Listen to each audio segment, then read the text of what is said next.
Welcome to our Mochi Podcast, episode 7 with Gaël Blanchemain. Sorry, your last name. The French escapes me.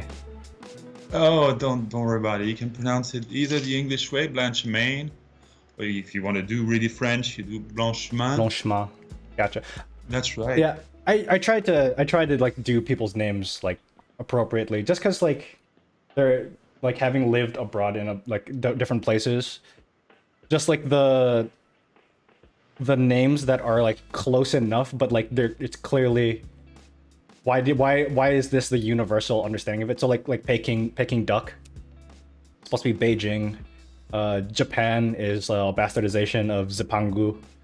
Oh, right. Yeah. So with names, I mean, I feel like that's the smallest courtesy I could do.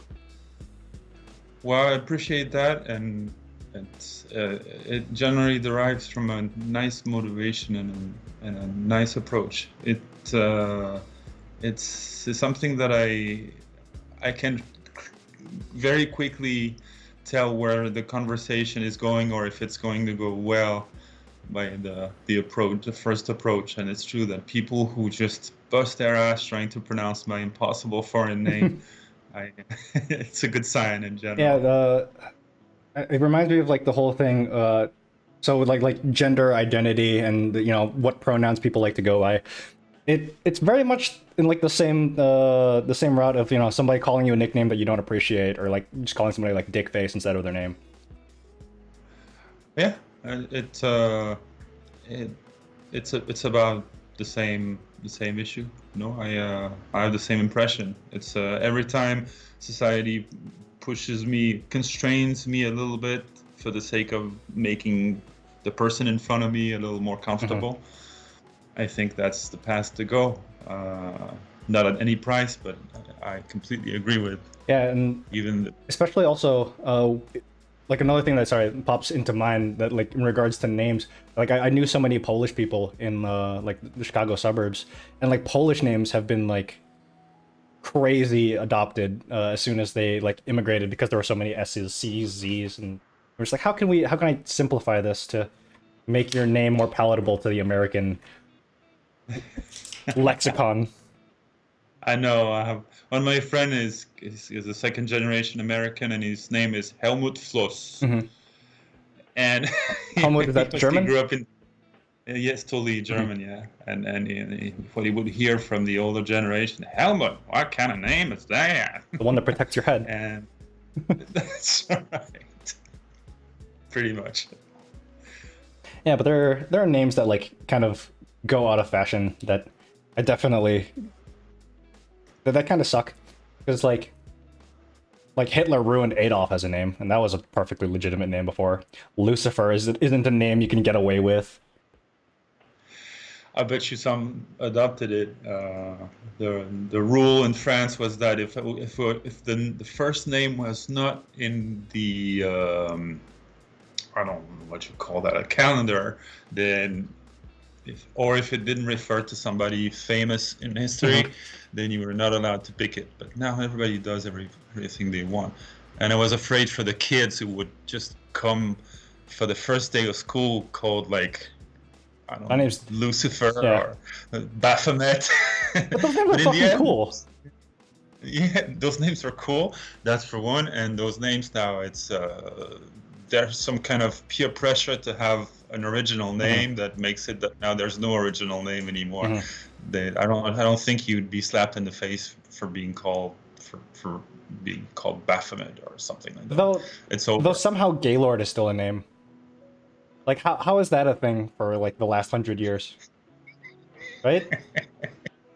Yeah, I didn't think about that, but yeah, that still exists. I think if you're strong enough, it's like what song is that by Johnny Cash? A guy named Sue.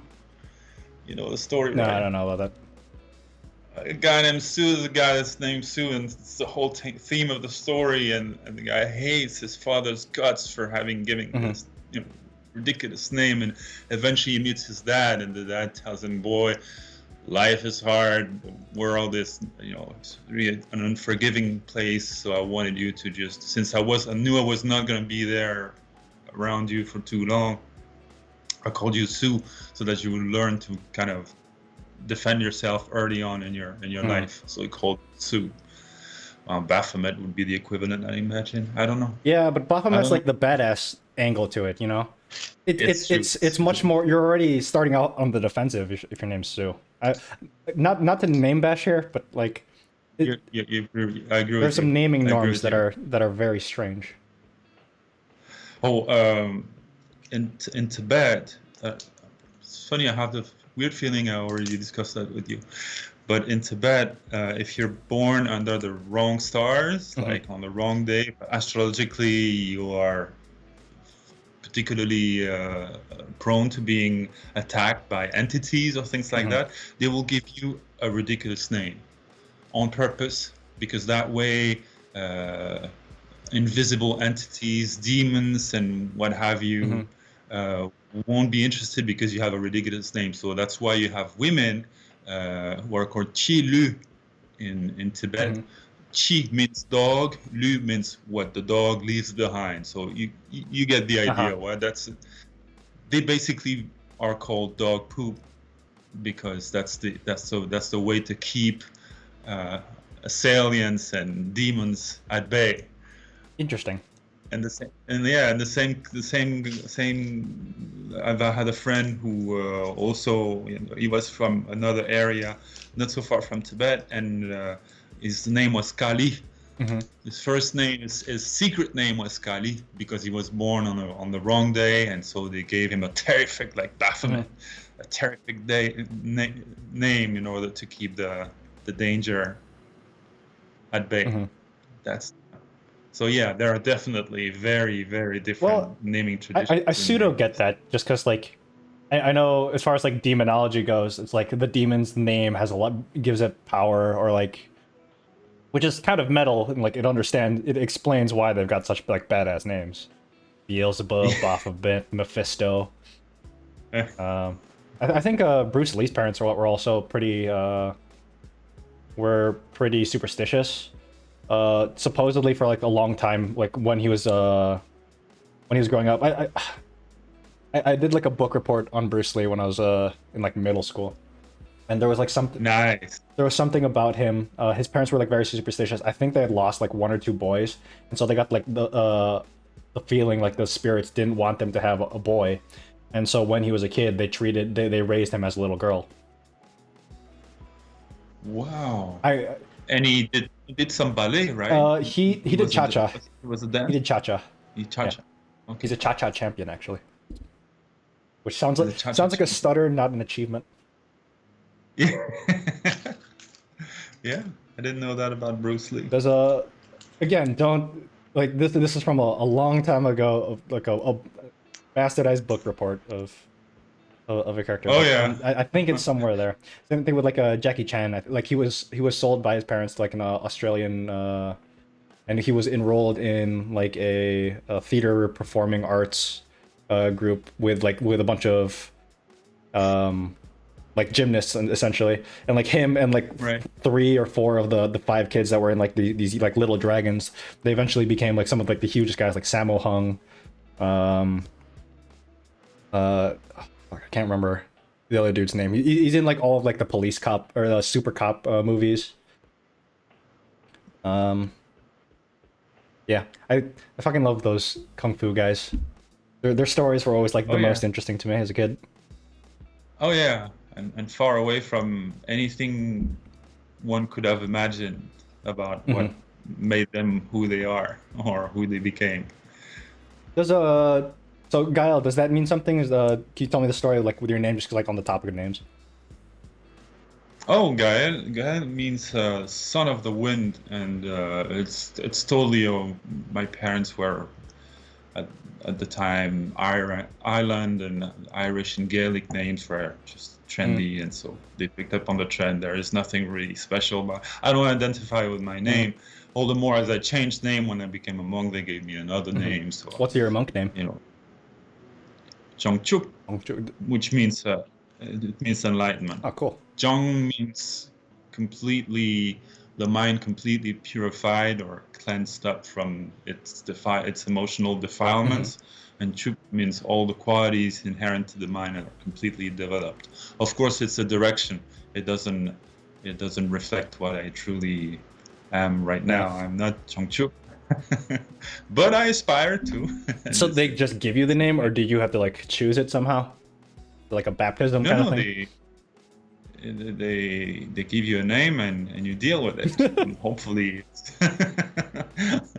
it sounds right. Mine is impossible to pronounce, but I was used to that with my previous name. My current civil name is hard to pronounce as well, so it doesn't really matter. But it lets you kind of contemplate and be more like kind of self-meditating of like your own identity. Yeah. How did you? Exactly. So how did you get into like the Buddhist monk shtick? The Buddhist monk thing was quite obvious because I was practicing and meditating every day. I switched from just doing LSD several times a week to being really fed up with seeing my friends going crazy and you know, the whole scene when those type of, I mean, these early years are generally quite crazy as well.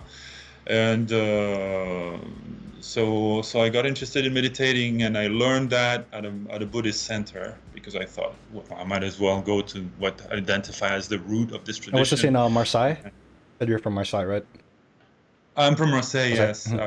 But the center is in the center of France. It's not exactly in Marseille. Stayed a month there. Anyway, picked up on meditation, found that awesome, and then practiced every day.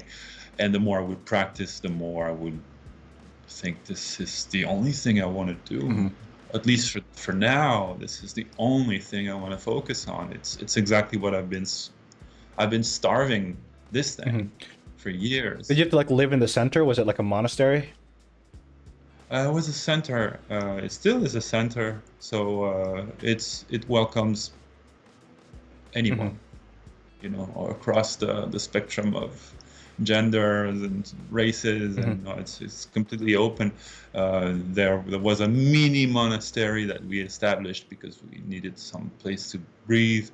You have to remember we were all with chastity vows, all the monks and nuns. So being constantly mingled with attractive young people is... Did you have to like shave your head, wear robes? Yeah. I did all that. But if it's true that in Asia, when you do that, it sends a clear message about what you want to do. In France, where I've been a monk mostly, and in the US, it's more of something that's truly exotic and somewhat attractive for a lot of people. So you don't exactly get the same results you would expect. You're made more interesting. There are different social implications. Oh, that's the least you can say. But well, you get used to it. So how long? So you're still practicing monk? I still practice Buddhism, and I'm not a monk anymore. It's been about 10 years that I'm not a monk anymore. I gave back my vows after 10 years. But I practice just as well. I actually practice more and more these days. This is something that it's the fact of being a monk or not a monk, the fact of practicing or not practicing. I can't say they are totally not correlated, but you can be not monk and practice more than a lot of monks I know. I'm telling you. It's the way priests are too. Yeah, you can easily I think the comparison makes sense. Yeah, you can. You don't really know. It's a means. Okay, becoming a monk is a means. You really set your life up to make more room for meditation and for others. And that's what I did, and from that perspective, it was exactly what I wanted. I meditated more, and I was more available for others. That's good. Which is being available for others is the main perspective in the Buddhist tradition I'm in. What tradition is that? Kajupa, which is one of the 4 lineages of Tibetan Buddhism. It's and they're all what's called Mahayana, which means Maha is, so you know that, the great path or the large path, because it involves having, you want to walk that path, but not only for yourself. You want to walk that path, and you want to liberate every being around you as well from suffering. Which doesn't imply that you're gonna evangelize the hell out of the whole world. Yeah. It's a completely different scenario. Hopefully, is that like is like bodhisattva? Is that a concept in Buddhism, or is that I know it in the context of like Hinduism? Right. Is that also in Buddhism? Absolutely. Yeah, absolutely. No, they're very.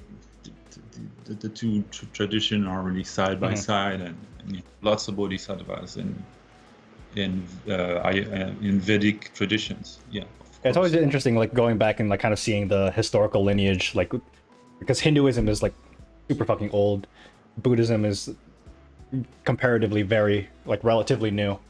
Very young, yeah, absolutely, and revolutionary. You know, the guy who would claim that doesn't matter if you are a Dalit or if you are a Brahmin. Your essence is the same. It's like just kind of transcending like the classical or the class-based kind of moral system. Completely, and saying that you have already that nature, that enlightened nature is the same whoever you are across all classes. That was, I don't know how he managed not to get killed over that. He was a prince, wasn't he?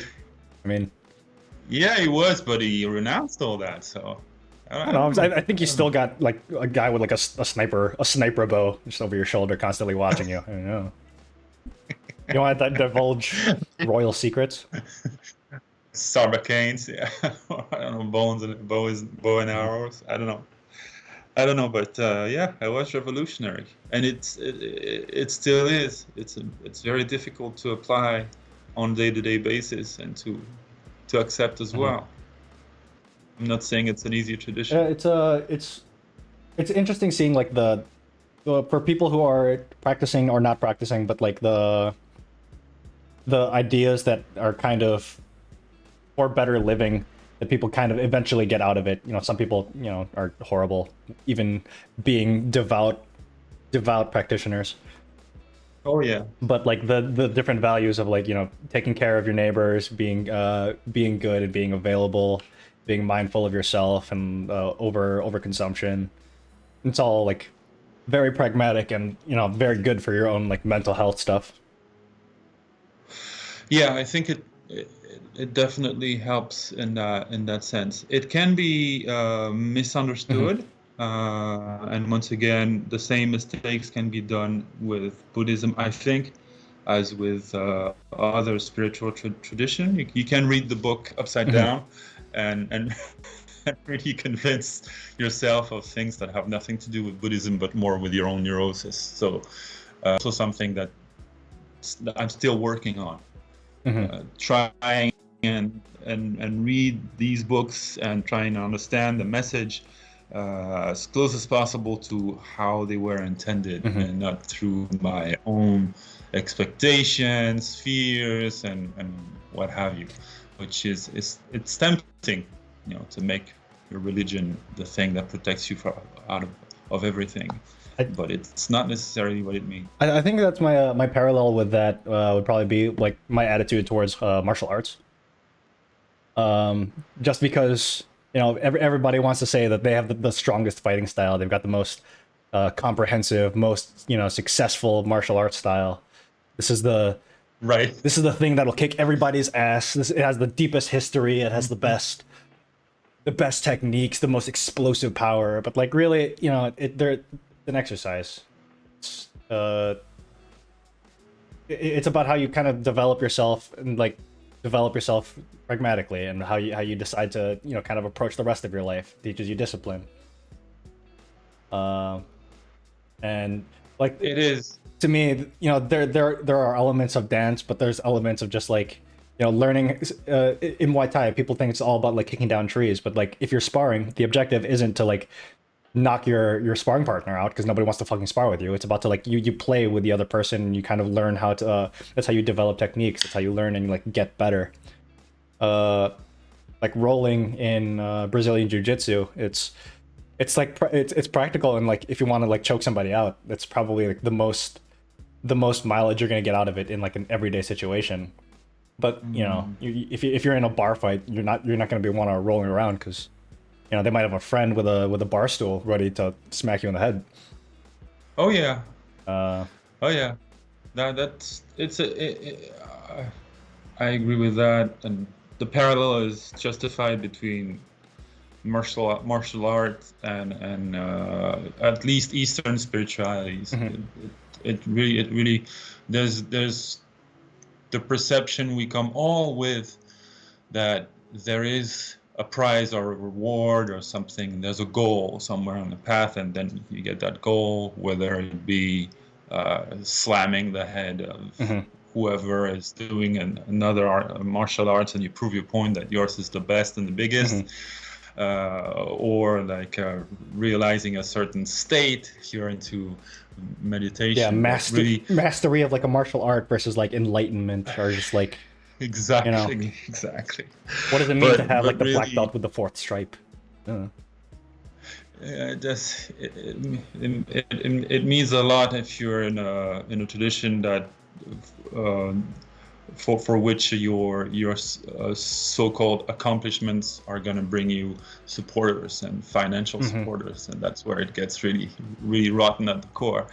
But in any case, I personally decided to take it as a daily practice, as you said. I decided to enjoy the process really as much as I could.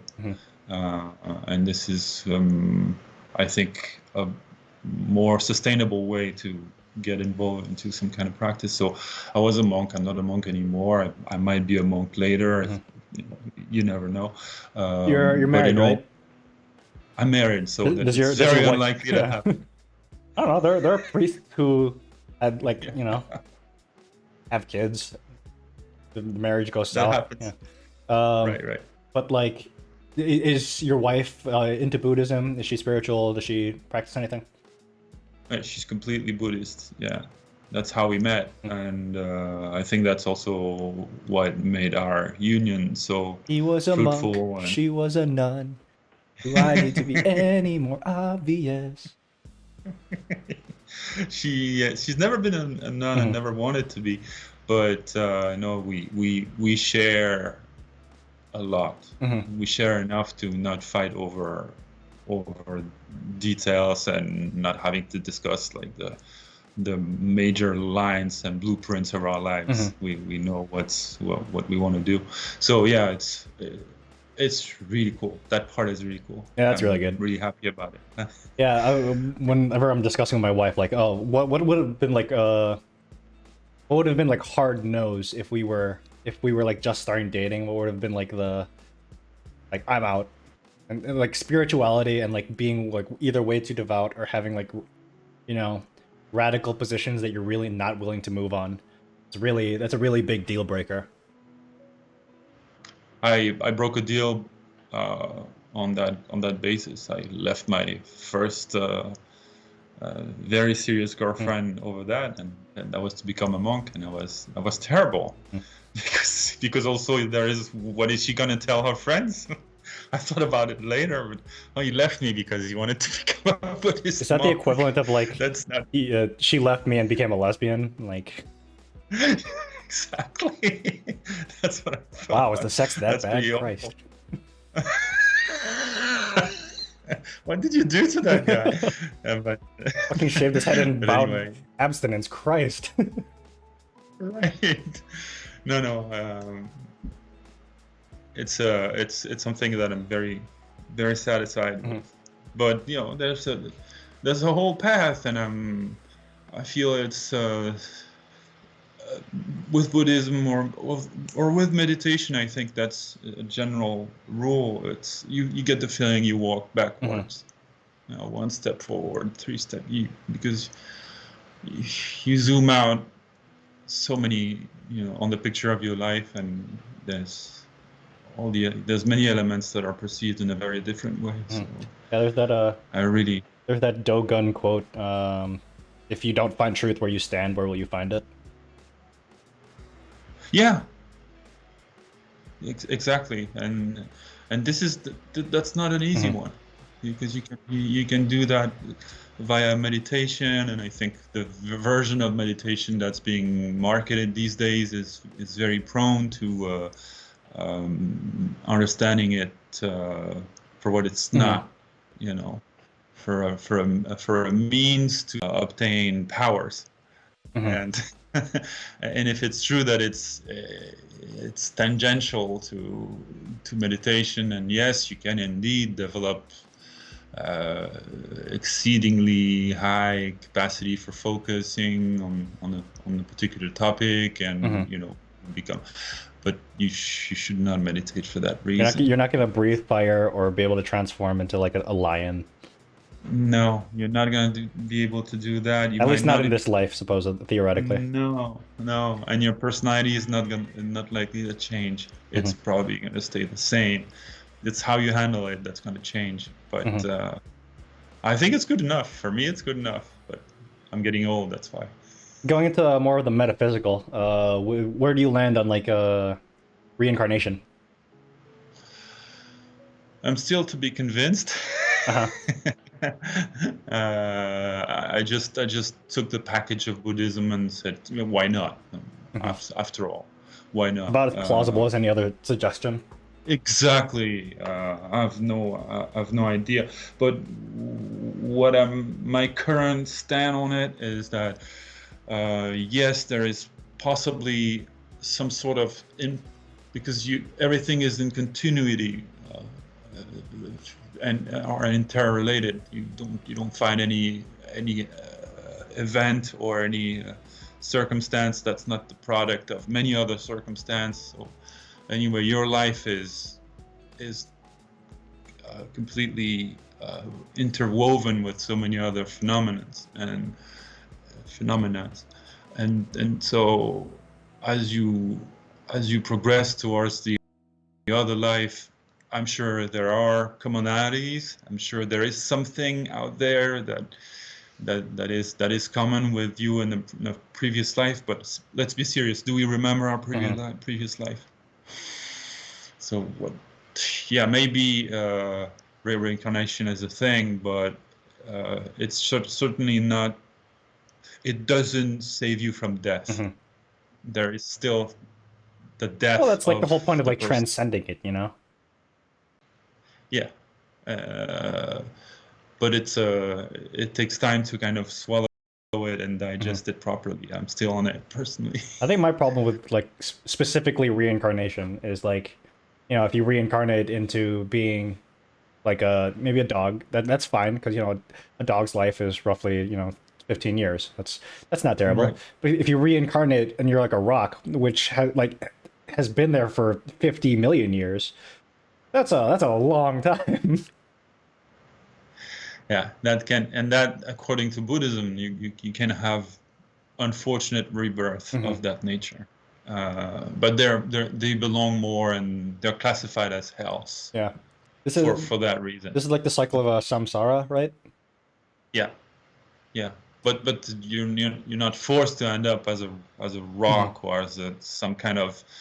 Because you can also be reborn in an object, in the sense that you strongly identify with this object, and you consider that this hammer is your body. I mean, that's just completely crazy, but it goes much further than what a lot of people believe.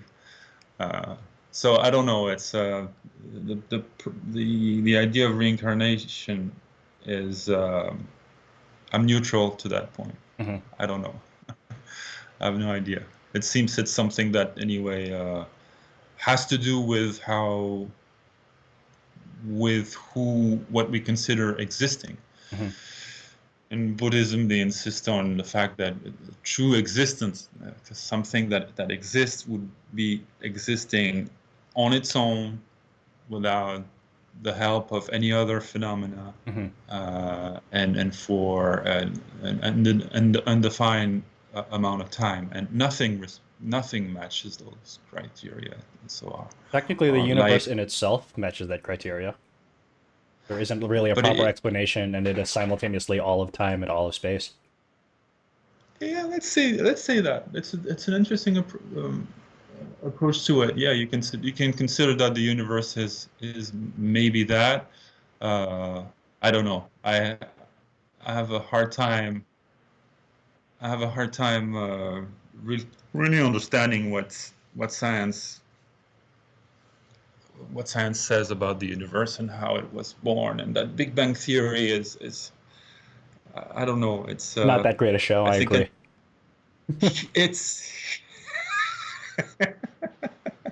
no, but I'd like to understand it better. But for now, I'm not really. Mhm.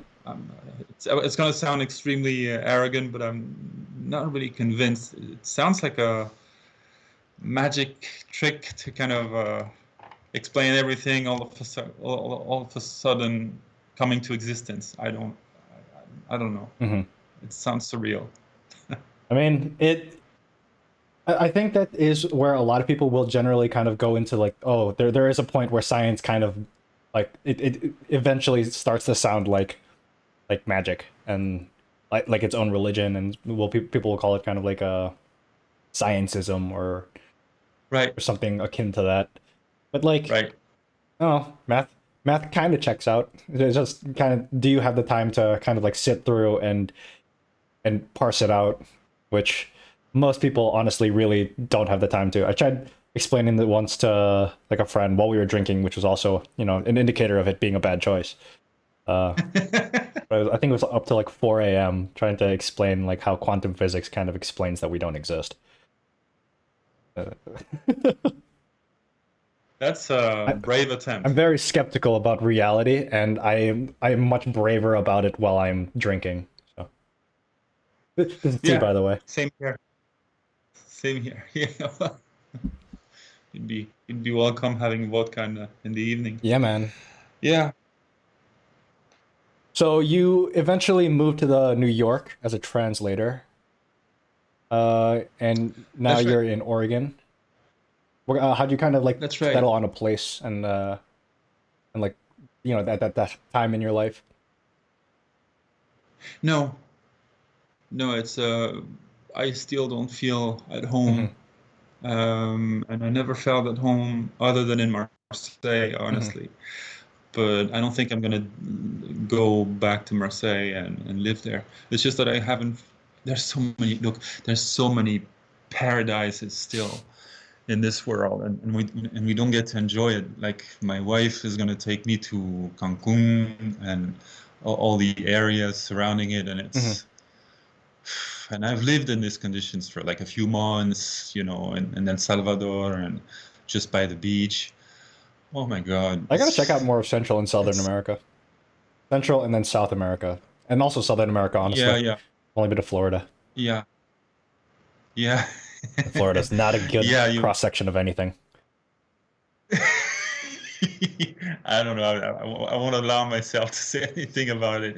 Being French, I discover still everything, but no, I don't think it would be Portland, other than me being completely satisfied and in awe with how people are kind Hmm. here and much more open than any place I've visited so Hmm. far. But no, I'm not considered settled. It'd be great if my body and mind allow it to continue and tour the world with my wife Hmm. and and attempt at living other Do you have a places. citizenship in the States? No, I Uh, don't. do you think you're going to be A going for green that at any card. point?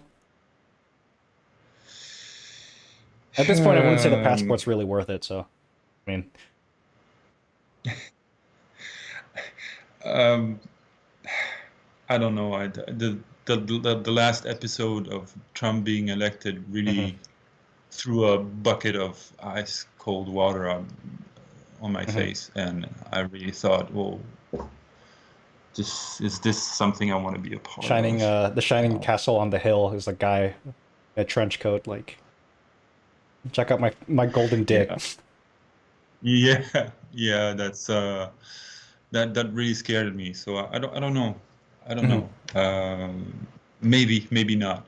It's true that it's something to think about, but I don't know. No, I just or Portugal even. I mean, there's so many beautiful countries with beautiful Mhm. people.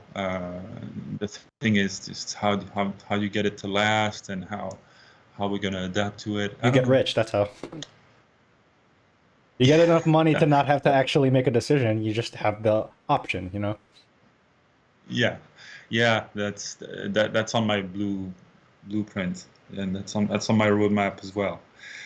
We'll see if it's something I can Is accomplish. your But wife from the yeah, States?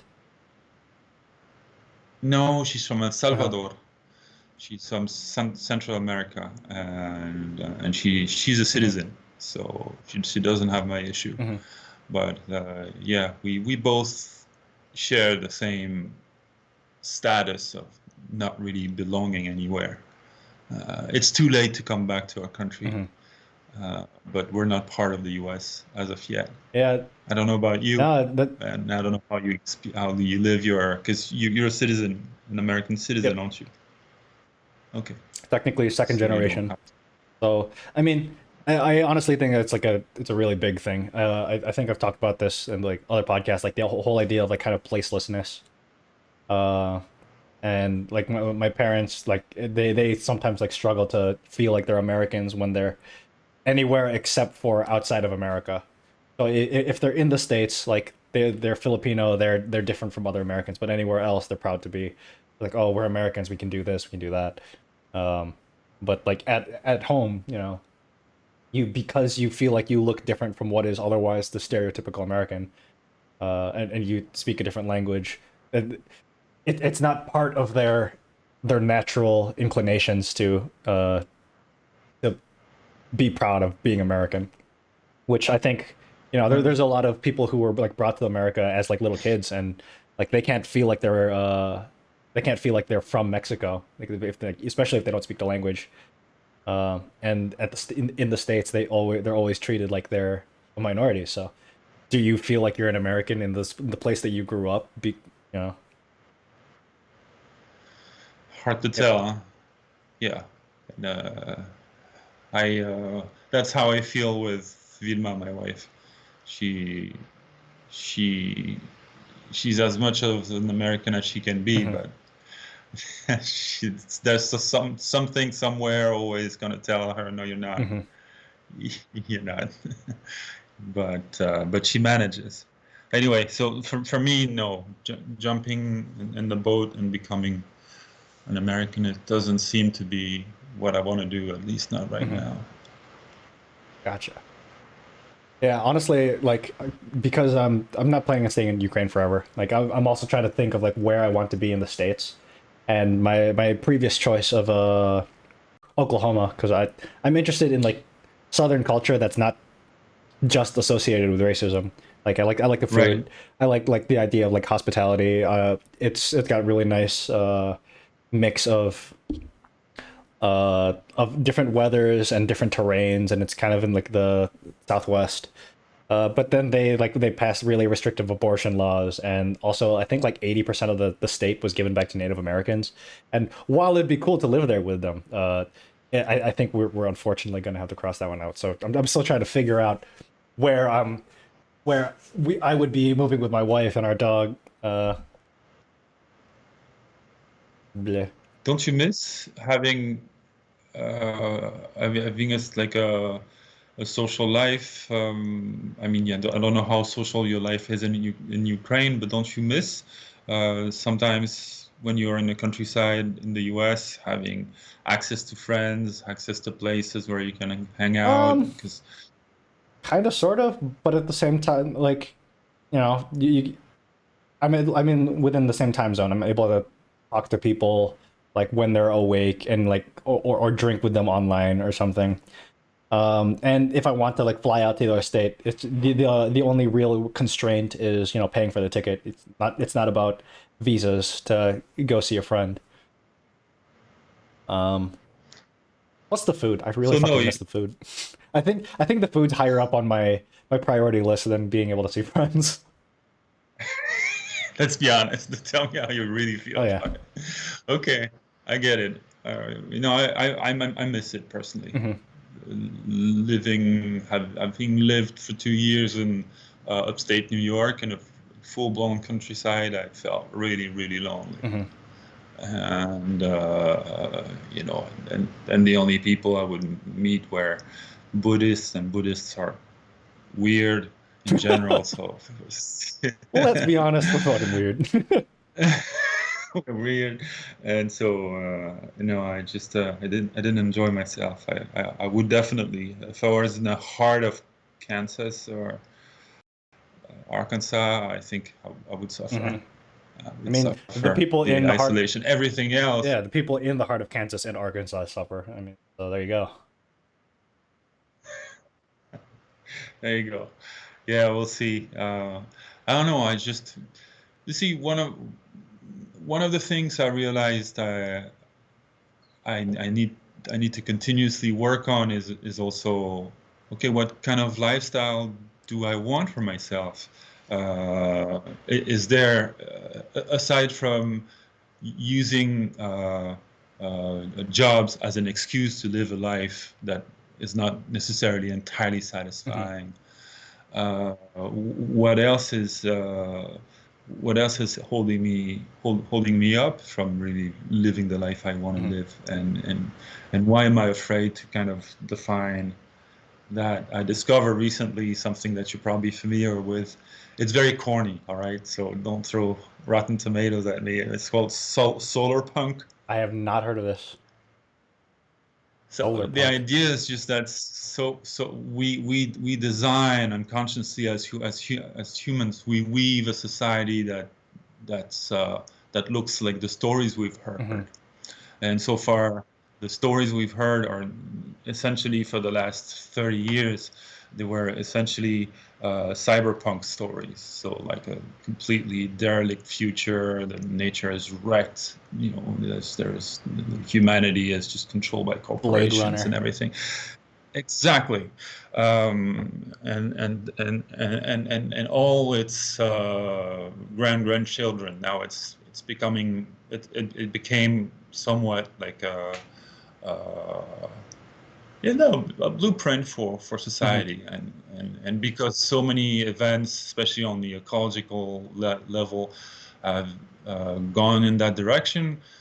Yeah, why not? So that kind of that feeds an anxiety inside Kind of of like a us, logic of like the and American dream is dead. This is kind of like the inevitable consumerist direction of where society is going. exactly, exactly. And even though it logically makes sense to reason that way, why not do it otherwise? And that's what solar punk Hmm. is. Just proposing, dreaming of another future than just having destroyed the planet entirely and just having chips implanted in every parts of our body. Uh, it's just imagining how would it look like if we lived uh, if we had a reasonable relationship with technology and at the same time some respect for nature. Hmm. What kind of society would it be? And so I'm kind of weaving my future with those ideas, because I think it's a better fertilizer for the plant that is my life than all these movies which are kind of gloomy Hmm. Dystopic. and dystopic. Exactly. I'm kind of tired of the dystopian version. It became cliche and cheap, and also it's not useful. Yeah, Uh, it's very it doesn't defeatist. really. Yeah, exactly. I like to think that I can make a dent, at least in my life. But for that, I need to have an idea Hmm. that's positive, and that's where you fit then. Oh yeah, and then I would have a house, and it would be more in that kind of Hmm. area with those types of people. With Portland. I found the people I really appreciate. So far, I'm really amazed at how they handle relationships. That's one What aspect. do you mean how they Uh, handle relationships? the fact that they are, I have a few friends, and it happened just like that. And the way they handle our friendship is, to me, um, I really appreciate Like, would you that. say they're like more And genuine, or they're more like polite? they're more polite. They're more eager to understand. They're more curious. They want to know. Or They inquisitive, respect. open-minded? They're inquisitive. They're respectful. It's really something that I've never been faced Hmm. with at the scale of a city. Hmm. Even the way they drive is kind of impressively courteous. I mean, for somebody who lived in New York like me for a long Uh-huh. time, it's Hey, I'm walking here. shut up. No, so I've had enough of Hmm. that. So anyway, yeah, we've gone through a. I know where I'm going, but I know that I've touched on various topics. So yeah, Solarpunk is an example of It's an interesting name. It's how very sunshine and belt buckles. Sunshine and spiked belt buckles. yeah, yeah. Uh, whatever there's whatever comes out of this movement, whether music or novels or anything, it's pretty damn Hmm. horrible. I mean, it's super corny and everything, but I want to believe that that's the way to Hmm. go, and that's what also, in some way, Mochi is about. It's about kind of dreaming Good together. tie-in. Excellent tie-in to the the platform. No, but I really feel Hmm. that way. That's what kept me in. I thought, oh, there is something that activates with Mochi, that self-activates, and that creates a society, and then that creates a culture. And whenever I discuss with the people who are involved in the project, they mention that the Hmm.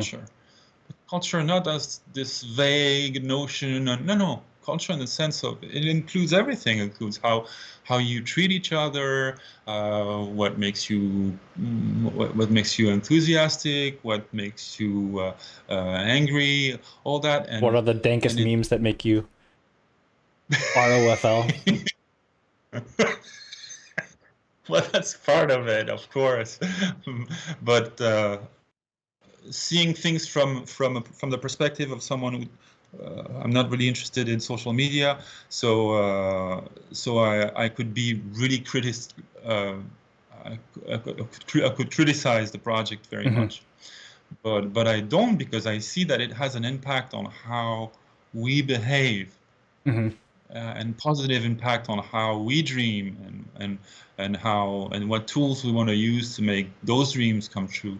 Um, I think it's So would you say great. that it's I like think a, it's in some way like a nice like framework for, something that could be implemented on either a larger scale or like more widespread? Like, do there need to be like more different mochi clubs, or does everybody need to like fly the banner of mochi? um, Then I think I there are think competitors starting to come out, but like for the time being, it's still a pretty novel uh, experiment. it's novel, and it's so I think it's so good we cannot really define it Hmm. yet. It's a little bit like it's a little bit like the blockchain in a sense. You might disagree on that, but I'm still convinced that the blockchain is going to change quite a few Hmm. things. But even the ones who market themselves as visionary for the blockchain, they won't be able to tell you what it's going to be used Hmm. for in 5 to 10 years. No one can.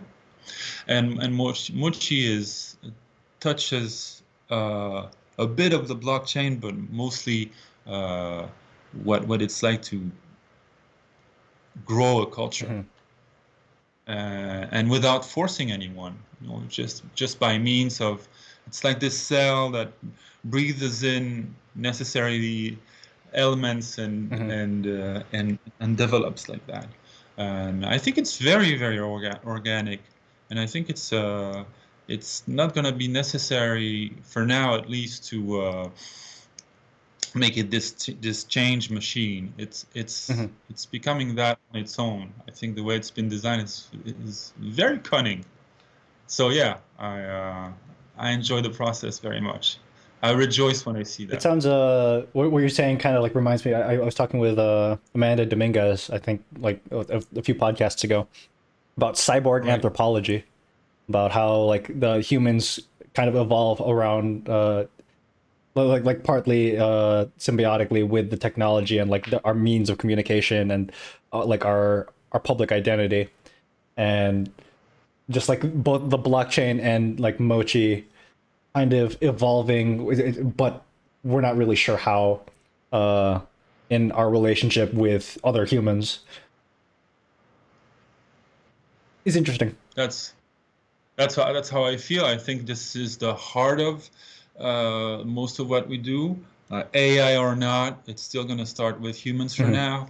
And the end of the story is told on how it started between humans. You Mm-hmm. know what rivalries are seeded early on in the creation of a group, what intention Mm-hmm. is shared within most of the group. And I think Mochi is a healthy place to start a culture and to develop it Mm-hmm. uh, naturally on the basis of what every participant wants.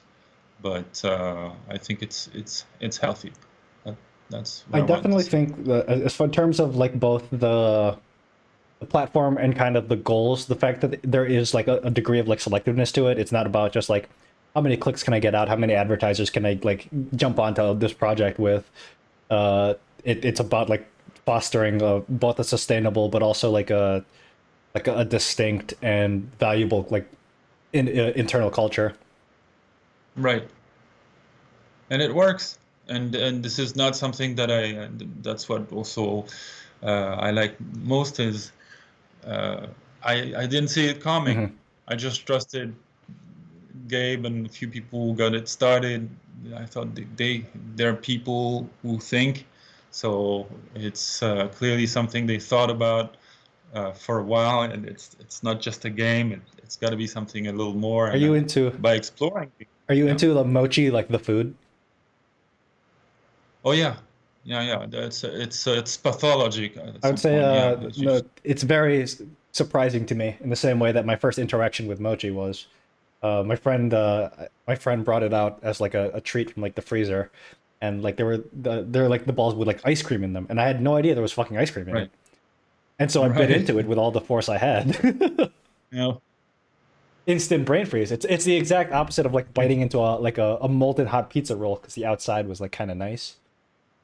And you right. bite in, and then you have lava pour down your throat. Yeah, yeah, yeah. I don't think most people can tell where it's going, but I have a few pointers, and Mochi is one of them. Tell me, okay, this is Mm-hmm. possible.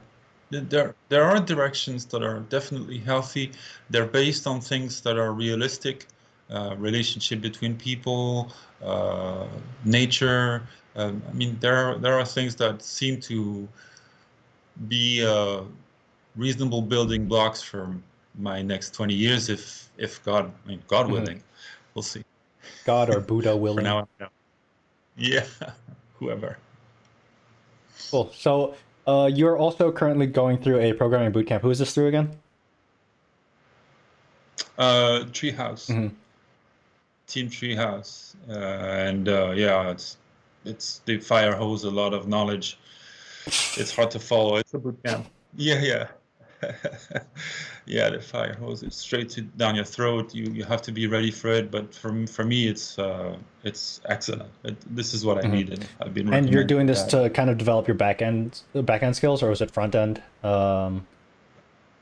Both. The back end is very often going to be about how I communicate with smart Mhm. contracts. So definitely not a part of their training. Uh, Mhm. It's mostly all in. It's in more Java, correct? JavaScript, JavaScript. yeah. Yeah. yeah, so I do that every day, all day, and at the at the end of that, I'll have my skill sets are going to be exactly where I wanted them to be. So I'm glad And with I that. think we discussed before, like your idea is kind of like an ecological blockchain monitoring project.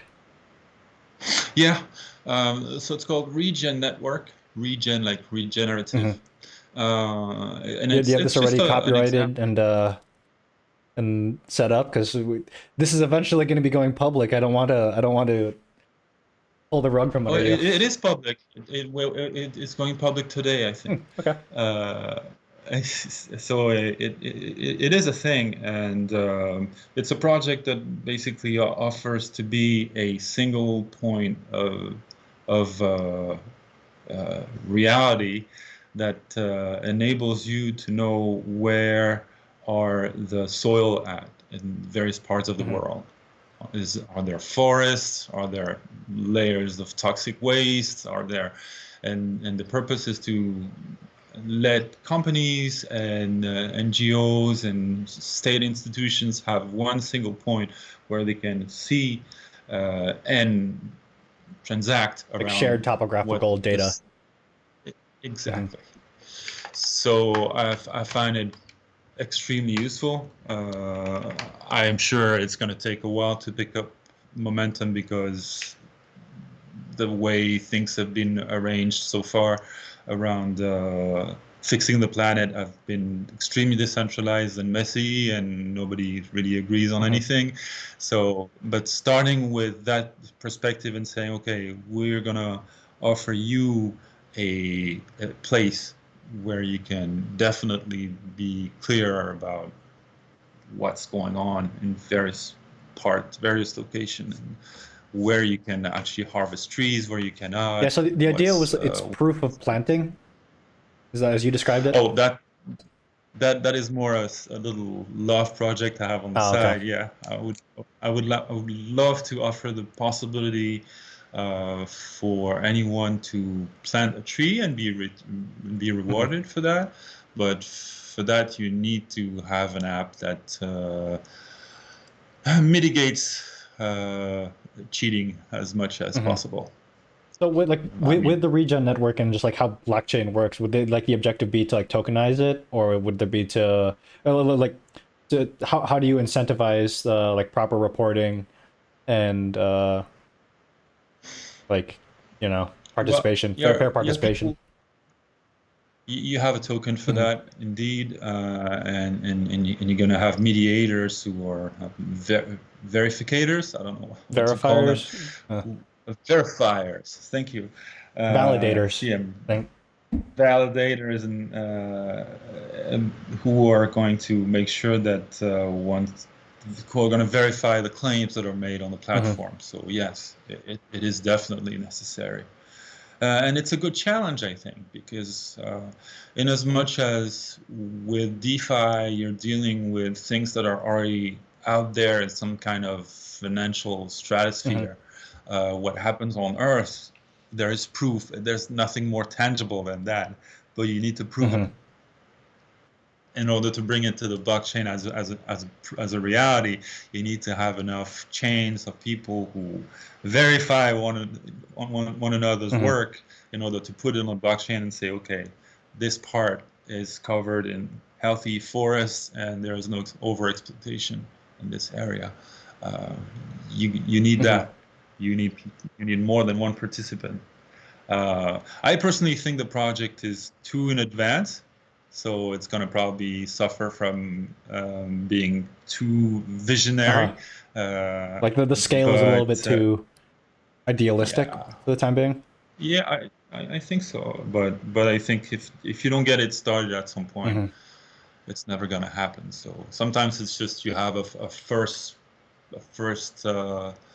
iteration of a project, and then everybody leaves. It's a disaster, and it's picked up again and it becomes something.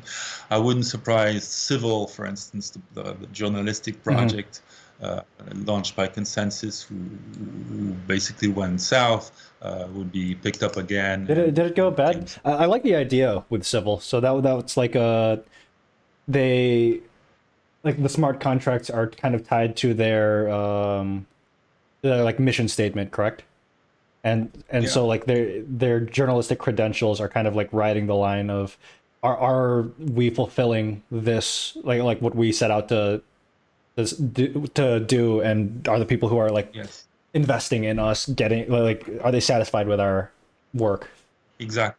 Yeah. So Which is not a bad idea. but what happened with it? Their token went pretty much to zero, Mm. and their IPO, their fundraise was really not Or successful. IPO I or mean, something? yeah, ICO. yeah. Or ICO, yes, I would think. It's a name I kind of banned mhm, since there's been so much disaster around it. But yeah, no, it didn't really work. But I wouldn't surprise if it takes a life of its own a bit later. And I think the same goes for mhm, Regen. You have tons of very valuable projects who just came too early and are just trying to find the right mhm. ground to take roots. And I want to be a part of that. I think also like that's part of my mind like towards the question I asked earlier in regards to like Mochi kind of like being the framework for either like competitors or whatever. Like, knock on wood, hopefully like it doesn't go south, but uh I still think that as far as like the selectiveness and the objective being like developing culture and like creating something that is sustainable and like worthwhile for everybody who does join, who wants to stick around. Uh yeah. Yeah, that would help. All these things are looking in the same direction to Mhm. me. Like, and so I really don't see any reason why it would go south. Volume, maybe, What do you mean? the volume of Mhm. people. That's what happens with bigger companies, but then things are gonna naturally go. People are gonna. There's gonna be many groups and subgroups, Mhm. so I don't know. I don't know if the volume or the number of people involved in a platform is going to have a evil Mhm. impact on Mochi, but maybe Yeah, I not. mean, I think that's kind of why right now the selection is pretty limited, and there's a like the interview process is the way it is. It's to prevent like kind of it scaling out of proportion and losing its protected culture. Right. Not a cult. Not The ultimate tagline. that happens. Yeah, that happens quickly. Yeah, I don't know about that. I don't know about that. So you mentioned you mentioned with Solarpunk, there's music tied with it. Yeah, there's people who just it's very hard to tell if they're not using that as a shtick to just labelize Mhm. their cuisine and put it online and Yeah, because label it the way solar you punk. you But said it first, it's like it struck me as this is just like another weird subgenre, like lollycore or like scream metal. yeah, right. No, no, because the root of it is through Hmm. books.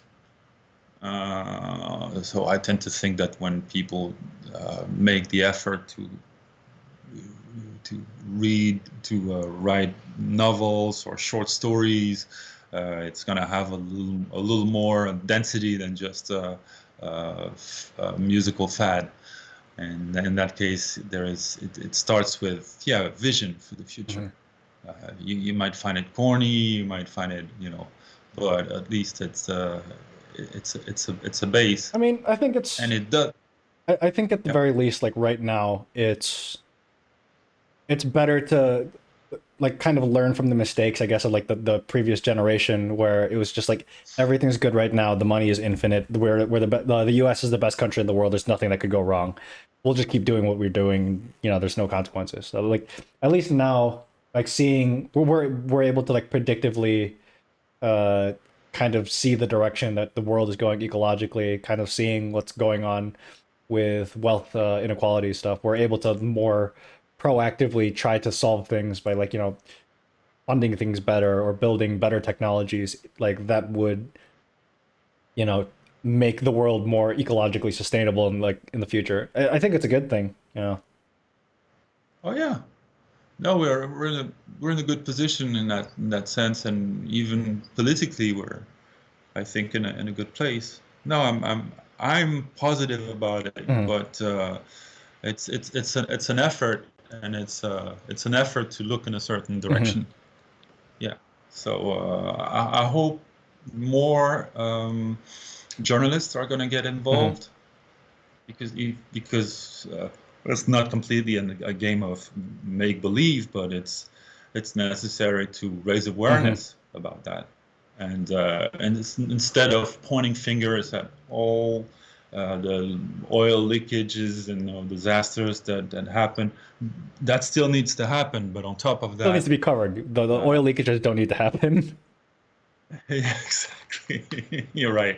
It needs to be covered, but the rest and a more positive vision for the future needs to be Mhm. promoted, and it needs to be presented as something that is also likely to Mhm. happen, just like a comet. And Yeah, 100. maybe it I 100% agree with that. Just because, like, I feel like that's kind of that's more or less what a lot of American politics has devolved into. Just kind of like either being we're defeated. Why try to like fix things? If the objective is no longer to like make tangible changes, it's to beat the other side, regardless of like what the positions are, and regardless of how similar their actual positions are. Like uh, Biden is also still opening more camps for children, and they're still bombing in Iran or in Syria.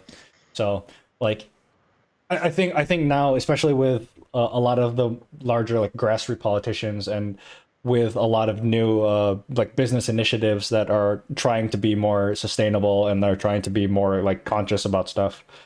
Um, like, I think the discussion is up. I'm not sure what that threshold is to say like, oh, we're definitely better, because there's still like fuckloads of ignorant people online like spouting all sorts of racist, hateful shit. oh yeah, yeah, As yeah. much as I want to also just be positive about everything, like I'm also trying to not be blindsided by being by being too optimistic about things. It's don't you get the feeling? I personally get the feeling that it's gonna be uh, easy to have my optimism be counterbalanced by this underlying pessimism that's Hmm. everywhere. I mean, I don't share that perspective that a lot of people have. That yeah, the U.S. we're the best. It's going to continue forever. Hmm. Let's keep on just gas guzzling and all that. Um, You but gonna drink that I think gas? it's Oh, no. but I definitely think that for me it takes more effort to imagine something that's more Hmm. positive, and it's very natural to think of the objections to these Hmm. positive projects. Yeah, I think it's easy to think about, and it's easy because also we have so many movies, much of the sci-fi is Hmm. about that. I think about all the recent movies in the last 15 years. If it's about the future, it's about apocalypse. Yeah. Like what off the top of your head, what can you name? There's like there's The Blade Road, Runner, The Road. yeah. What was that one? Elysium. Uh, Elysium is one of them. I mean, even like mainstream content like Mad Hmm. Max, or it's been a while that it's been cooking. So it comes without effort, Hmm. right? To think about that vision of the future, a vision of the future where there's more plants, more birds, more even something that is better than what we had Hmm. before. Some sort of um, if all the technology in the world and all the nature we still have could just Hmm. coexist, I mean, what a potential that would Yeah. be if we learn to kind of recycle better and It just does seem have very much like we're at like the crossroads of, when like whenever there's those TV shows that like they do traveling into the future. Are you the society that it blew itself up and it's like an ancient civilization and everybody all the technologies regressed like 5,000 years, or are you like the right. civilization where there's no hunger, there's no pain, there's medicine that you can just inject whenever you break an arm, it instantly heals the bones. I'm immediately thinking of like Rick and Morty and like Futurama, where they have the utopia future, and then they also have like the fucked up dystopian, separate the classes, or everything is war. Now, I haven't seen the episode, Uh-huh. unfortunately. But does it seem so crazy that all these technologies are more accessible by everyone, and there's less need for wars because we've managed to utilize the unlimited source of powers that be Hmm. on Earth? Is it really that crazy? I don't think so. You Yeah, know, but it's just the like legacy organizations and international structures of like war, conquering, taking resources from other places. It's just this has always made profit, and why change things? And the people who constantly lobby for things to not change also can like lobby marketing and different like messaging companies to make sure that their narrative stays. There are bad guys that we need to get rid of. There are criminals in our streets that we need to put in prison. Like right. there's always like that monetary incentive, but like I agree, there is absolutely a way for things to be shared equitably without like going full blown fascist communism. There Right. is a natural like selfish altruistic outcome that can make things better. It's just are we willing to try to be bold and pursue them and give seed money to organizations that want to implement these things? It seems that some voices, including mainstream voices, are pointing that direction. Like, let's make America's You're saying they are or they aren't? smarter. They Uh-huh. are. They are. I think Biden plays a little bit that card, and it's great. I don't know if he's gonna really push that to the max, and he's gonna really apply what he said Mm-hmm. he would. But if that's the case, it's Mm-hmm. wonderful. It's wonderful. I mean, there's so much to replace and so much to change, and uh, and so many people that are starving right Mm-hmm. now. And so, yeah, the New Deal, the idea of a New Deal, it's been done before. It worked wonderfully, and I don't see why it wouldn't work this Mm-hmm. time around either. A lot of people are really suffering. Yeah, I think the New Deal is a good example Are you talking of about like a AOC's like Green New Deal idea? no, the New Deal, the Oh, original so New just Deal. FDR. Yeah, FDR's New Deal. The Green New Deal. Um, I'm a little afraid about uh, how fast they expect it to Mm-hmm. go. That's I think I agree overall, but I'm wondering if they're that I think realistic. my problem with How like fast? the the original New Deal is that like yeah, it was a pretty good jobs initiative, but it was also like we got out of like the Great Depression more because of like World War II, because we Yeah, stimulated the war economy, and that was the thing that like we were fighting and shipping supplies, and that made us money. I mean yeah, that like it's yeah. definitely a good idea, the New Deal. It's just I feel like the economic value of it is very hard to separate from the war economy, unfortunately. Oh yeah, you're So right. I don't know. Yeah, I think I'm hopeful with like the Green New Deal. The objective, at least the explanation for like the expedience with it being tied to like ecological timestamps of this is how much time we have uh, before climate change is irreversible, and so this is how bold we need to be. These are the things that we can do. Again, it's really hard to say with different initiatives what things can be better implemented where, but I think it's a good idea. Yeah, I think so too. I think so too, and I am clearly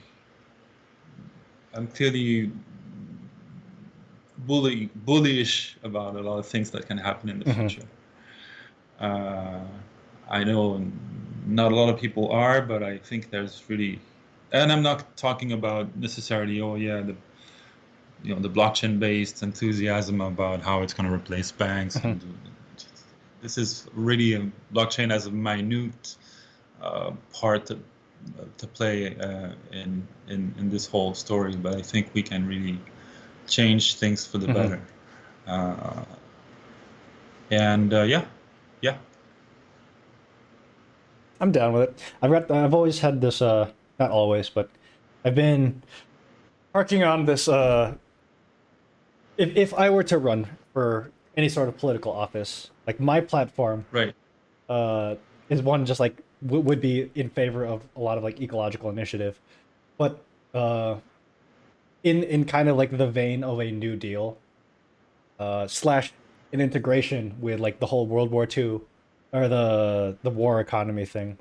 It would be kind of like Right. repurposing a lot of the funding that goes to like the Pentagon and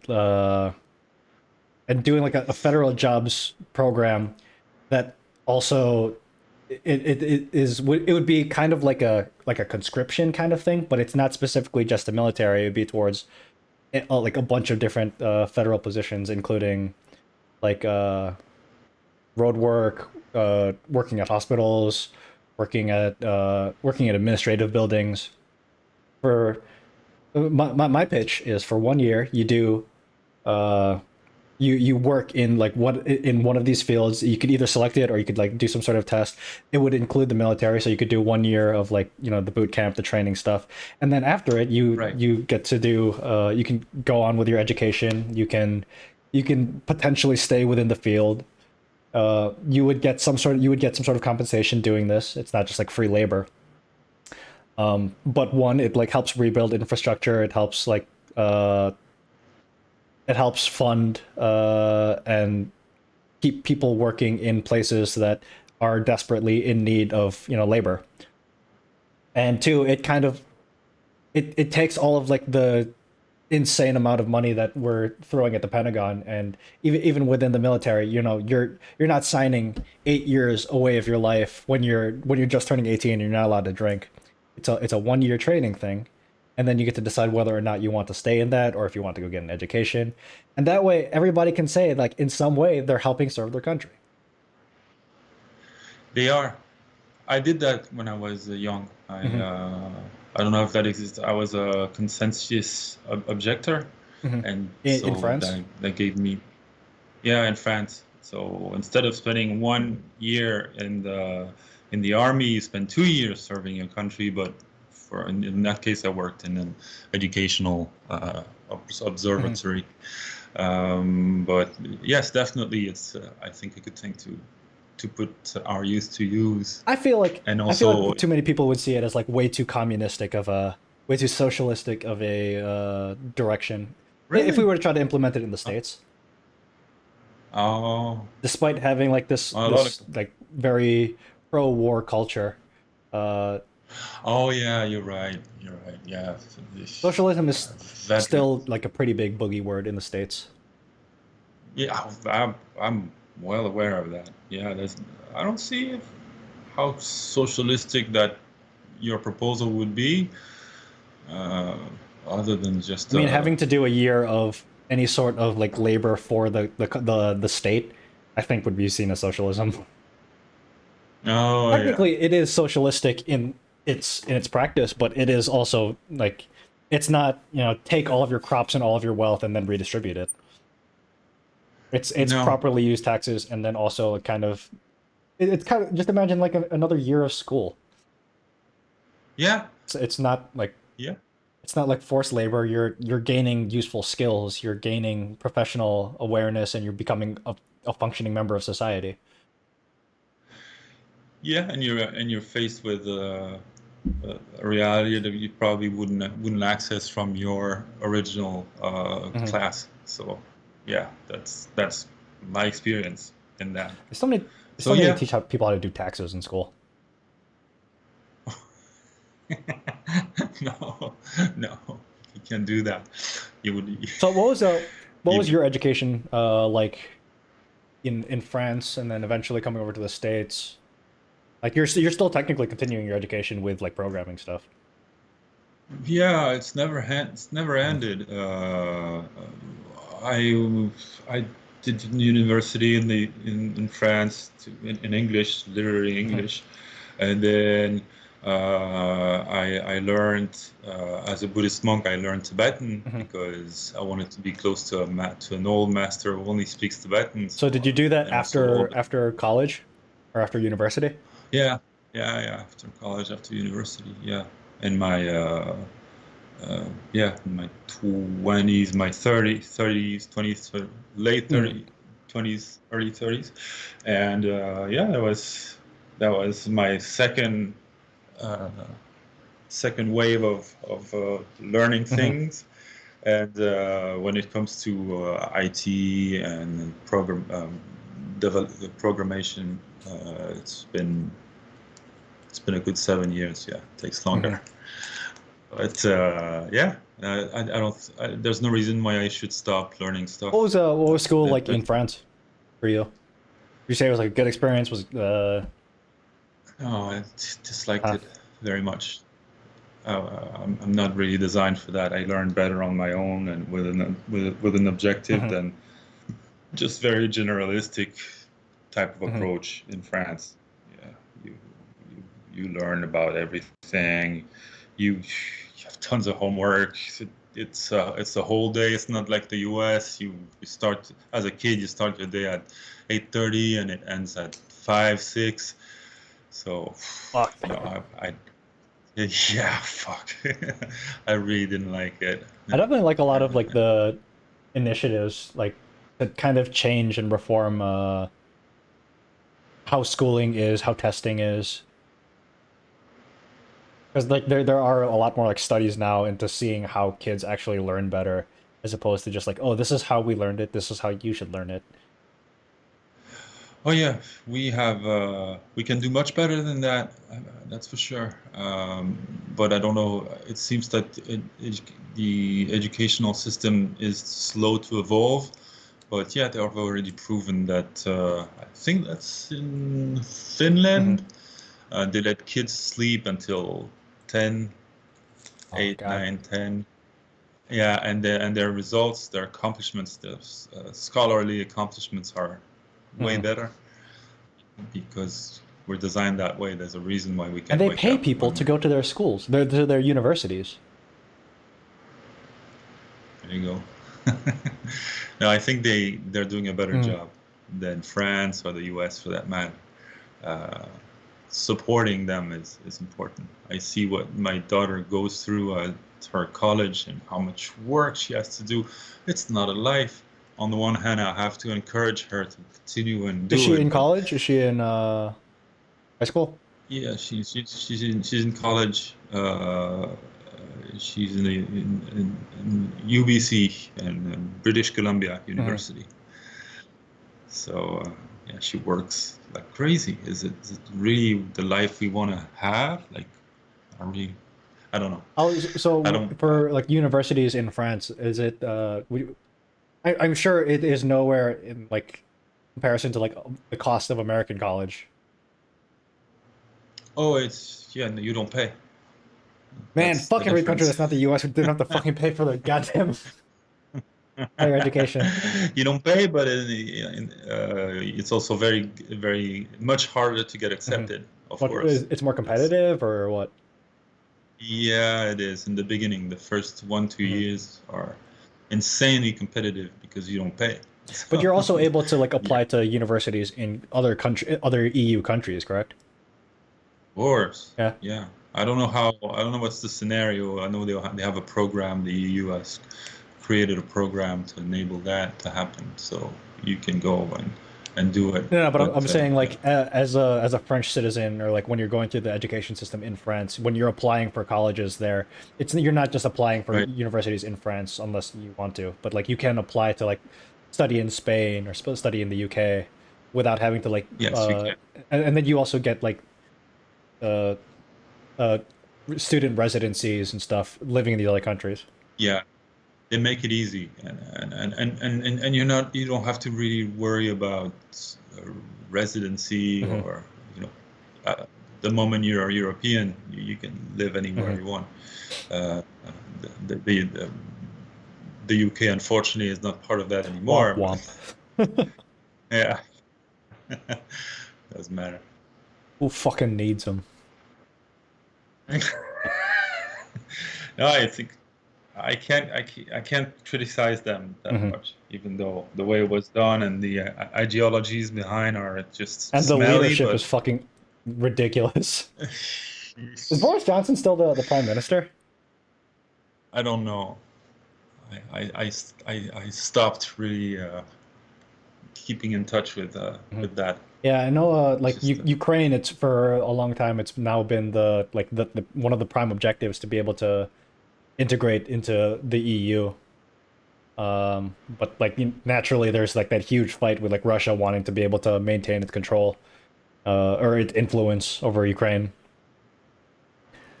So it is an interesting thing. Like one, me being from the States, and like even to like it's a big deal to try to like study abroad. It's an expensive ordeal. Like any sort of education, like everything has to be like domestic, and it's still going to be expensive no matter where you go. And then like my wife, being Ukrainian, like they want to like be part of the EU, uh, and like it's still not crazy expensive to like get higher education. But yeah, I think the whole EU system where you're able to kind of like move and study in other places with other languages is definitely a boon. oh yeah, oh yeah, it's great. It's great. I might do it Hmm. actually. Yeah, if I ever have kids, like it's a I think it's a pretty like important thing to me that they eventually like get to study outside of the U.S. Yeah, we did that with that in mind. Hmm. Nisa, my daughter, she uh, she lives in Canada now, and that completely changed her Hmm. mindset for the Hmm. better. So she could still live in the U.S., but she's realized a lot of things, and she turned around on a lot of things. Yeah, I'm very much worried about being like that international, well, because I've lived in a couple different places. I'm worried about like coming back to the States and being that one international douchebag who won't stop talking about like, oh, living in this other place was so nice and things are so backwards here.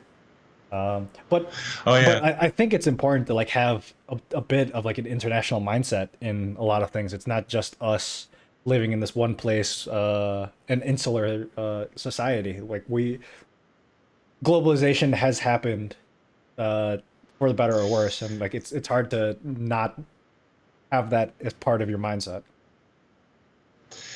I think it has happened. It has sunken in most Hmm. culture, and my generation, the term we had for globalization was the global Hmm. village. It's because that's what we had in our mind now. Since the distances have Hmm. shrunken so much, and it's easy to fly anywhere. It's easy with the internet to discuss with somebody who's on the other end of the world. Find the Um, weirdest then porn. it's right. Weirdest porn, absolutely. I mean that's a total part of the Hmm. experience. I mean, we might not just uh, insist too much on the topic you evoked, but that in Hmm. itself gives some kind of openness in their mind to people who actually realize, oh, actually like women from all over the world. they're all beautiful. I mean, there's always a beautiful Mhm. world, girl in any country you go. We call that the global village, which was an inviting and kind of sweet Mhm. terminology for what we see now as something threatening and Mhm. dangerous. But it doesn't have to stay that I way. think it's Uh, it sounds to me like the American idea of the melting pot, which has right. now kind of I feel like we've kind of gotten away from a lot of that messaging and a lot of like the spirit of that. Like the Statue of Liberty was with the I think somebody in like Trump's administration was like, yeah, the Statue of Liberty is about, you know, pulling yourself up by your bootstraps and, you know, only getting the best from other countries. Like that's not what the fucking Statue of Liberty is about. That's not what the idea of coming to the US is about. Um yeah, it's No. weird how much people are working overtime to try to turn like being an international culture into a negative, you know? Yeah. I. There's always going to be morons who Mhm. just misunderstand and you know and misuse the opportunities that we Mhm. have currently.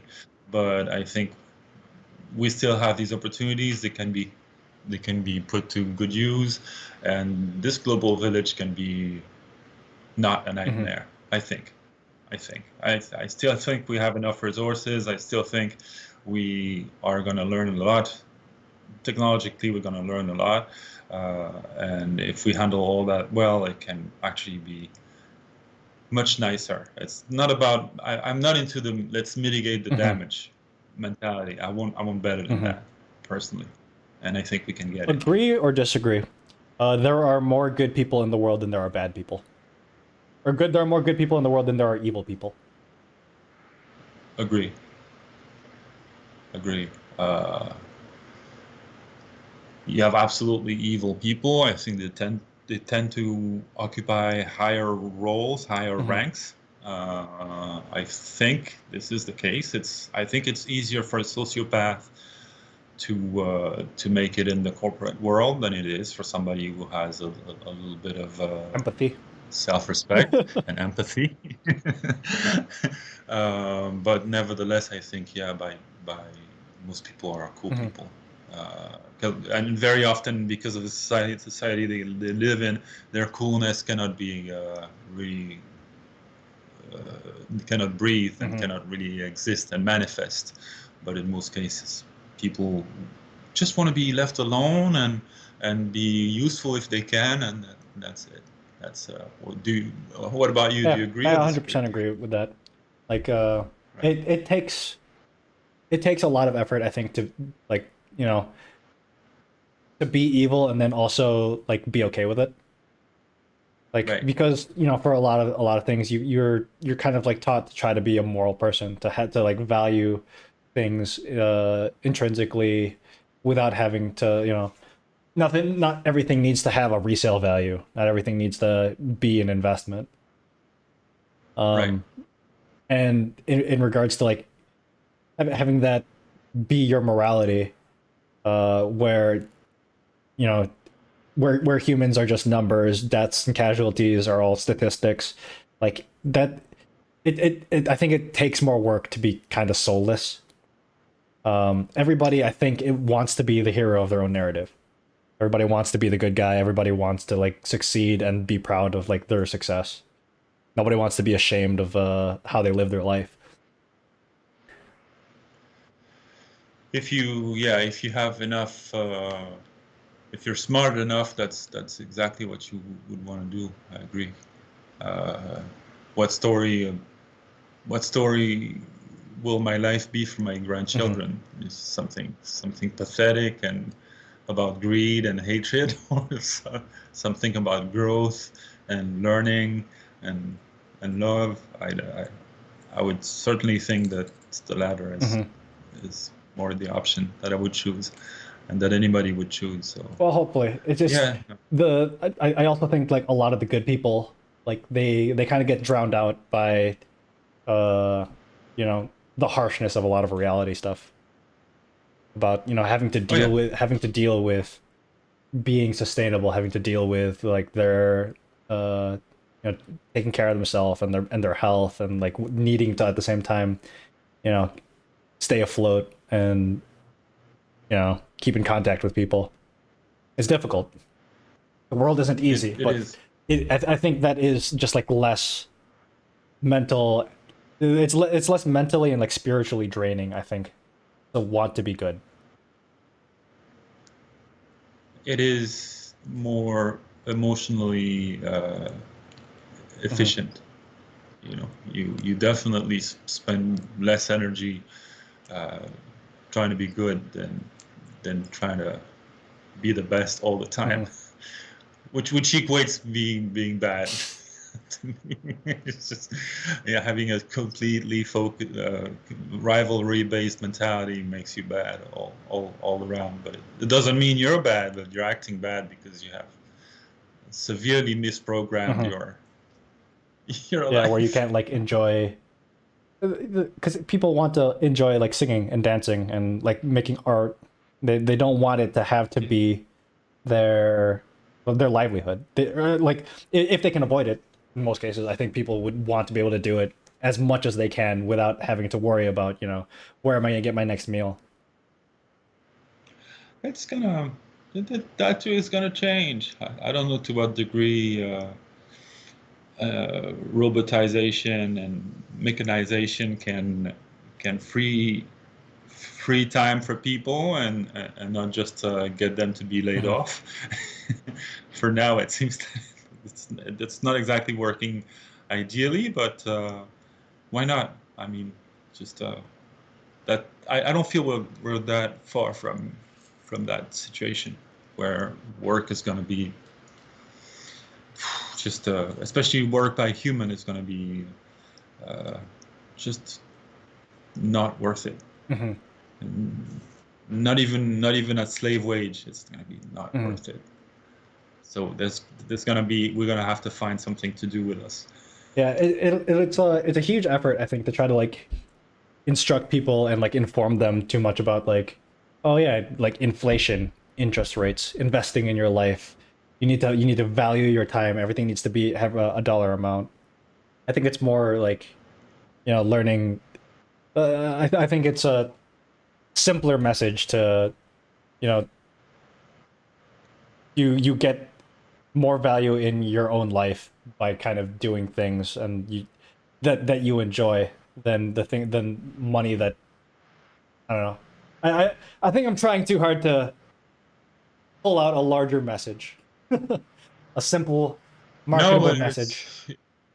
it's no. It's why would you have to? Why would it have to uh, be compressed into a elevator Hmm. speech? Maybe it's not meant to. Maybe the real happiness cannot be just summarized in a sentence that sounds good. Do it. Just do it. No, Thanks, maybe Nike. it's not. Shia LaBeouf. Right. So I don't know. I I personally can sense the message you had in mind, and I personally, for sure, completely detest and don't believe the approach of optimization of your own Hmm. life. How many minutes I spend, kind of uh, put that all in a matrix and put and level everything down and level all the values down to a $2 Hmm. level, $2 metric. No, come on, just it really doesn't work Yeah, that like way. how much do you like value like spending time with your kids or with your wife? You know, like Yeah, that sucks to if you have to oh I make more money doing this than I would spending time with my family. Or, there we go. Yeah, no, I suffered that because I'm unfortunately I don't value enough. I think the time I spend with family and the message is still not sunk in enough, but I'm realizing it slowly, and and I'm realizing it's for free, and it's something that you can do all the time, and it's something that you're gonna regret if You you just don't gotta get high on get the right active. supply. Right. Speaking of which, man, I still gotta find somebody who can fucking sell me weed in Ukraine. Yeah. But you're gonna be back soon, no? It's questionable. Honestly, it's really up in the air. Hopefully, I'd be back soon. I would like to be like with Mochi. I would very much like to be able to talk with people in a reasonable time zone, and also like potentially participate in some of like the in-person events.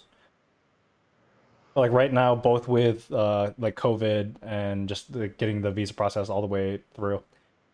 I mean, I don't know how much time it's gonna take. Hmm. Okay. Well, you don't seem miserable in Ukraine anyway. It's pretty nice. You got a pretty nice setup here. Got ice cream for breakfast. Take that, kids. Can't fucking do that. That's Ice cream for cool. breakfast and then burgers for lunch.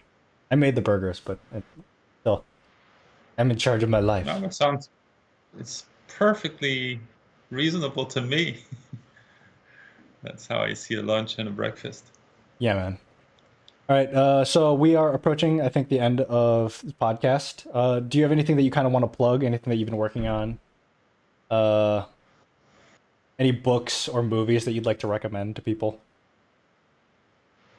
No, I haven't seen much. What I would recommend for for Would you recommend people everybody becoming is monks? to yeah, become a monk. Just give everything Mhm. up, give everything away, and you'll feel better. No, it's true actually, but no, Argentinian movies are great, and this is so I don't have any title that I can that comes to mind yet, but the recent movies that have been released in Argentina in the last 5 years, you can find treasures. So yeah, I've read quite a few books lately, but they're all in Mhm. French, and they're about topics that are not particularly modern. Second World War Mhm. mostly, so I wouldn't recommend that. And that's it for the rest. No, I have no particular book or movie or activity. I'd say just stay on Mochi, see how it evolves, see how you can bring something of yourself and put it for everybody to enjoy on It's Mochi. sticky. It's I'd not a cult. say yeah, I know, but I really mean it. I don't have a Twitter account nor a Facebook account, but I have a Mochi account, and to me that that really helps me. I find all the satisfaction I had in social medias, and none of the disappointments and anger that I had in the end on Mhm. Facebook. No So targeted ads too. I think no targeted ads as of yet. Let's enjoy it while it lasts. All right. Thank you, Gaël, for being my guest. Gaël Blanchemain, right? Whoa, that All was right. perfect. Thank you, Yeah. Robert. Thank you for Yeah. having It was me. great having you on. Stay after. I'm just going to close it out. Okay. Right.